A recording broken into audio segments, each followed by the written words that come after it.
G'day. Well, thought I'd try another video outside. Hopefully the wind's not too bad today. The sun's a bit bright even though it's cloudy, so I'm sorry for squinting as much. But look, in this one what I wanted to just do is a little bit about just my normal gardens. I do quite a bit of veggie gardens and that sort of stuff, but with the property here I also plant a lot of, let's say, ornamental gardens. I try to plant a lot of natives. Here it's Australian natives on that side of it that are suited to the climate. Australian natives, I mean, they are great for drought tolerant regions, but here we actually get plenty of water, so it's not really from that. But what I like about the natives here is that it does attract a lot of the birds around the place. But the one particular part I want to focus on is really around the my border plantings, and mass planting in particular. It seems to work really well, and I wanted to share that with you. So you'll see in my videos I use a lot of edging, it's just rocks around the edges just so they're there forever. It takes a bit of labour to get them into place. And then what I do is basically just fill up right on top of the grass even. I don't even turn over the soil here, just with mulch. And I'll put mulch really thick. And it's a good, when I say it's really, it's over a foot, so you know, probably about even up to ½ metre thick of mulch. The mulch that I use, I get from our local rubbish dump. It's all of the green waste that comes, that gets taken to the refuse centre.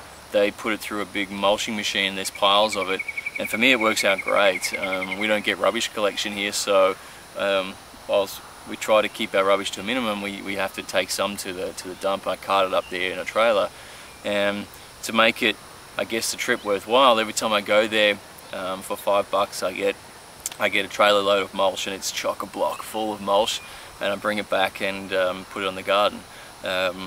You get a little bit of rubbish in there sometimes, you know, the odd tin can or something, but most of it's pretty good. I mean, it's just organic mulch that's been shredded.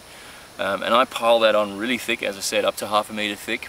And usually I'll let it sit there then for, I try and let it sit for a few months at least before I plant anything into it. And with the rain and the moisture and that, I mean, it compacts down naturally, and it'll get to about half of that. I mean, after a year or two it'll be completely gone. You won't even see that the mulch is even there. But after a few months it's still thick, and then I simply plant my seedlings straight into the mulch.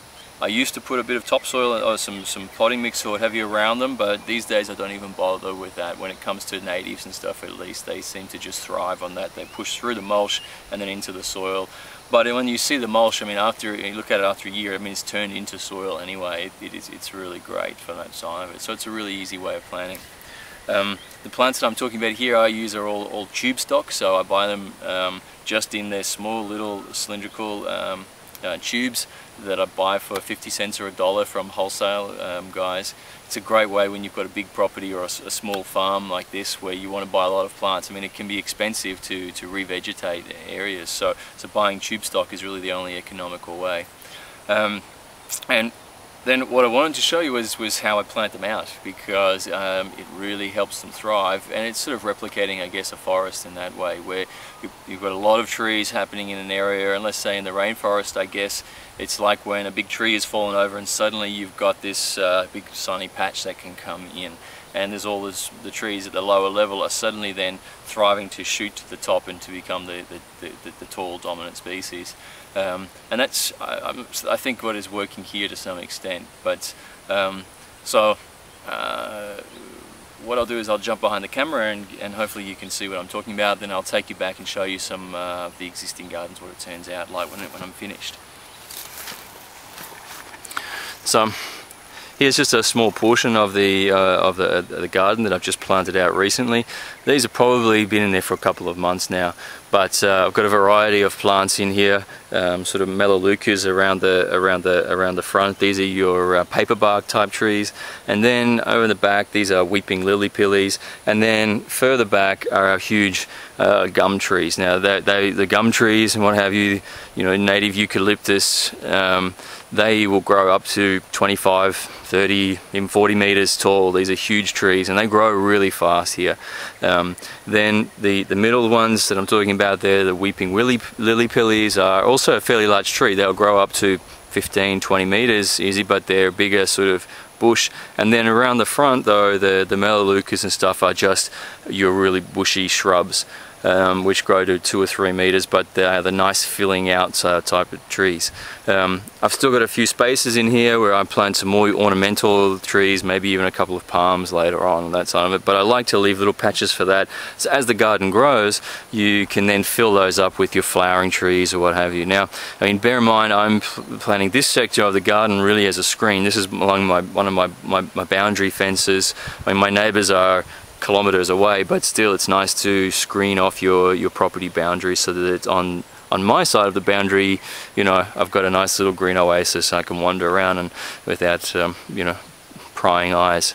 Now, whilst these trees are all planted, I basically plant them all at once in here. You can see I put the dripper system around. I use purely just drippers rather than sprays, so that you've got the irrigation on the point of the trees and you're really not wasting too much water.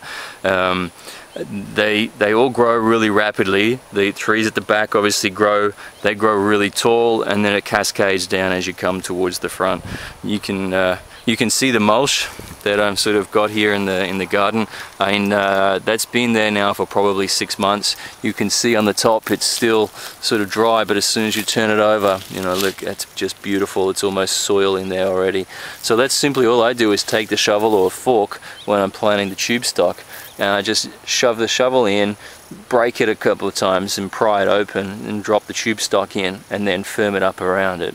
And that's it. You know, it's very much like planting out in the forestry and stuff like that. If you're just going along, take a couple of steps, put your shovel in again, put another tube stock in, and carry on. You know, now in that space there, you know, I don't know, there's probably 20 odd trees. Oh, sorry, a fright. I caught a big snake yesterday, and I thought that was another one, but it's just a toad. So I'm a bit jumpy. Now, I'll better get cracking before I waste too much time, but what I wanted to now show you was just, if I pan around, these are some of the trees that I've planted in the same fashion previously. Now you can see here the bushy trees right up in the front, and then over the back the gum trees, the tall eucalyptus are starting to come up in there. There's a nice jacaranda just coming through. He'll get up nice and tall with beautiful purple flowers on that side of it.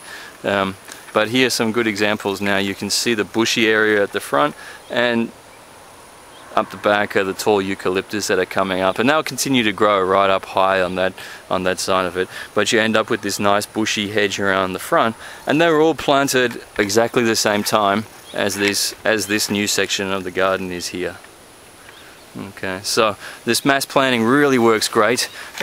You sometimes have to come back and fill up a few patches in between, you know, with odd plants, but that also gives you the opportunity to put in other ornaments. Sometimes we put in small statues and that sort of stuff in front of them as well to fill up the holes.